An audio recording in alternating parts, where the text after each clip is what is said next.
Albert Einstein once said, everybody's a genius, but if you judge a fish by its ability to climb a tree, it will live its whole life believing that it is stupid. Ladies and gentlemen of the jury, today on trial we have modern day schooling. Glad you could come. Not only does he make fish climb trees, but also makes them climb down and do a 10-mile run. Tell me, school, are you proud of the things you've done? Turning millions of people into robots, do you find that fun? Do you realize how many kids relate to that fish swimming upstream in class, never finding their gifts, thinking they are stupid, believing they are useless? Well, the time has come, no more excuses. I call school to the stand and accuse him of killing creativity, individuality, and being intellectually abusive. He's an ancient institution that has outlived his usage. So, Your Honor, this concludes my opening statement, and if I may present the evidence of my case, I will prove it. Proceed. Exhibit A. Here's a modern day phone. Recognize it? Here's a phone from 150 years ago. Big difference, right? Stay with me. Here's a car from today, and here's a car from 150 years ago. Big difference, right? Well, get this. Here's a classroom of today, and here's a class we used 150 years ago. Now, ain't that a shame? In literally more than a century, nothing has changed. Yet you claim to prepare students for the future?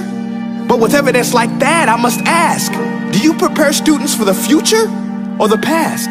I did a background check on you and let the record show that you were made to train people to work in factories, which explains why you put students in straight rows, nice and neat, tell them sit still, raise your hand if you want to speak, give them a short break to eat, and for 8 hours a day, tell them what to think. Oh, and make them compete to get an A letter which determines product quality, hence grade A of meat. I get it. Back then, times were different. We all have a past. I myself am no Gandhi. But today, we don't need to make robot zombies. The world has progressed, and now we need people who think creatively, innovatively, critically, independently, with the ability to connect. See, every scientist will tell you that no two brains are the same, and every parent with 2 or more children will confirm that claim. So please explain why you treat students like cookie cutter frames or snapback hats, giving them this one-size-fits-all crap. Watch your language. Sorry, Your Honor, but if a doctor prescribed the exact same medicine to all of his patients, the results will be tragic. So many people would get sick, yet when it comes to school, this is exactly what happens. This educational malpractice, where one teacher stands in front of 20 kids, each one having different strengths, different needs, different gifts, different dreams, and you teach the same thing the same way? That's horrific. Ladies and gentlemen, the defendant should not be acquitted. This may be one of the worst criminal offenses ever to be committed. And let's mention the way you treat your employees. Objection. Overruled. I want to hear this. It's a shame. I mean, teachers have the most important job on the planet, yet they're underpaid? No wonder so many students are short-changed.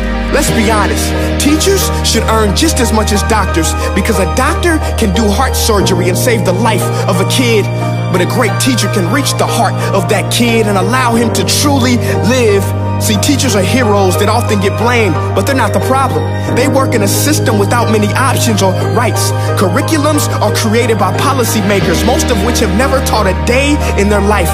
Just obsessed with standardized tests. They think bubbling in a multiple choice question will determine success. That's outlandish. In fact, these tests are too crude to be used and should be abandoned, but don't take my word for it. Take Frederick J. Kelly, the man who invented standardized testing, who said, and I quote, "These tests are too crude to be used and should be abandoned." Ladies and gentlemen of the jury, if we continue down this road, the results will be lethal. I don't have much faith in school, but I do have faith in people. And if we can customize healthcare, cars, and Facebook pages, then it is our duty to do the same for education, to upgrade it, change it, do away with school spirit, because that's useless. Unless we're working to bring the spirit out of each and every student, that should be our task. No more Common Core. Instead, let's reach the core of every heart in every class. Sure, math is important, but no more than art or dance. Let's give every gift an equal chance. I know this sounds like a dream, but countries like Finland are doing impressive things. They have shorter school days. Teachers make a decent wage. Homework is non-existent, and they focus on collaboration instead of competition. But here's the kicker, boys and girls. Their educational system outperforms every other country in the world. Other places like Singapore are succeeding rapidly. Schools like Montessori, programs like Khan Academy. There is no single solution, but let's get moving. Because while students may be 20% of our population, they are 100% of our future. So let's attend to their dreams, and there's no telling what we can achieve. This is a world in which I believe, a world where fish are no longer forced to climb trees. I'll rest my case.